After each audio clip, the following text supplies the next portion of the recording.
आमे आज महामहिम राष्ट्रपति को पाइक आम ये कलियापल्ली पीठरे आम बहुत गर्वित एवं अत्यंत खुशी तो सहित आमर जे मुख्यमंत्री आसते किंतु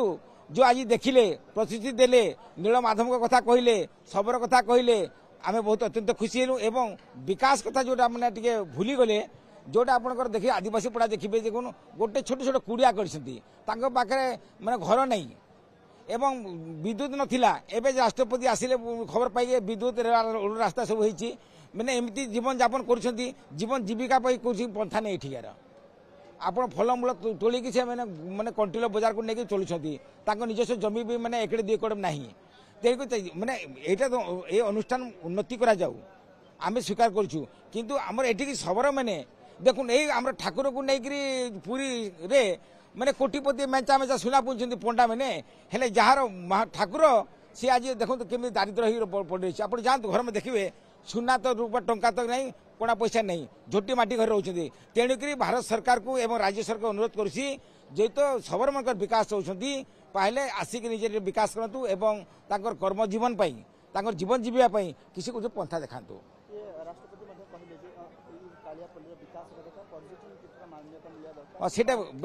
बहुत खुशी लगे जे एटी पर्यटन स्थली हेले बाजार बसब बाहर लोक आसबे एटी गुजरात मेटिक से गोटे गोटे प्रणाली है तेणुक आम महामहिम राष्ट्रपति को एवं मुख्यमंत्री को धन्यवाद दौचु आज कालियापल्ली तरफ एवं राज्य सबर समाज तरफ जहाँ प्रतिश्रुति तो रखिले निश्चय आम सबर समाज उन्नति हो एवं आम बहुत खुशी हेबू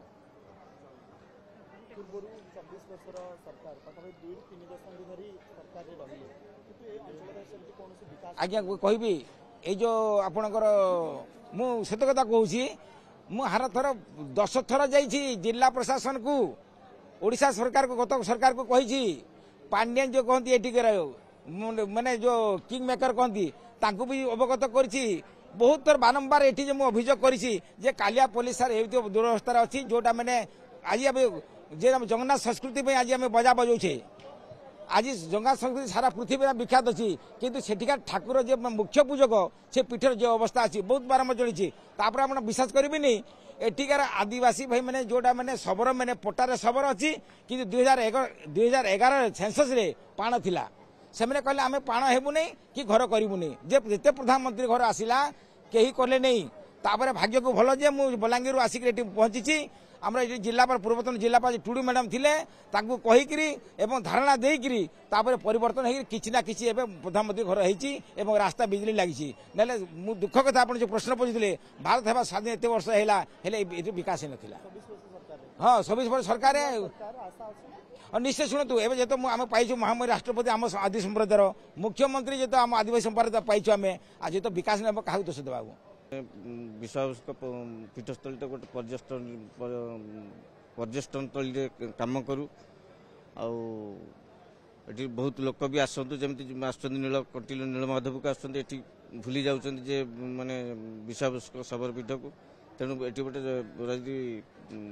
पर्यटन स्थल करा जाए ताले एठी लोक भी आसीपारे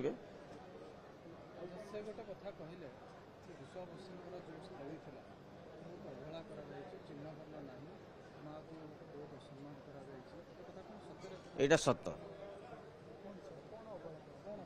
अवहेला माने देखंतु प्रत्येक माने पीठस्थली अच्छी जमती होईची किंतु ये किंवदंती रे विश्वास ना थिले मध्य हम वर्तमान राजनीति क्षेत्र रे हो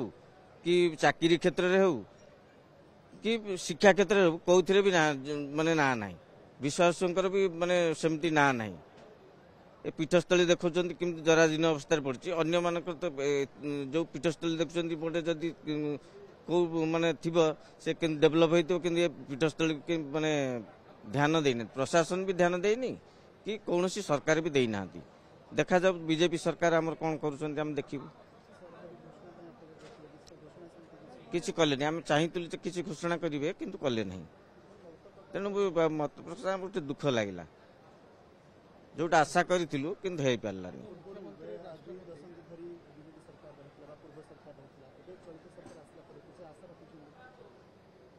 बीजेडी सरकार थिला माने एते भी करी नथिल त जदि करी था माने 24 वर्ष रहले करी तो डेभलप होता କିନ୍ତୁ ଆଶା ଅଛି 100% ହେବ, ଯାହାକି ମୁଖ୍ୟମନ୍ତ୍ରୀଙ୍କ ସହିତ ଏଠି ଡିକ୍ଲେୟାର ନ କରିଲେ ମଧ୍ୟ ମୁଁ ତାଙ୍କ କଥାବାର୍ତ୍ତାରୁ ଯେଉଁମାନେ ହେଇଛି ଯେତିକି ଯେଉଁ ଭିତରେ ଯେଉଁ ଆସିବା ସମୟ ଭିତରେ ସେ କହିଛନ୍ତି କିଛିଟା ଡେଭଲପ୍ କରିବେ।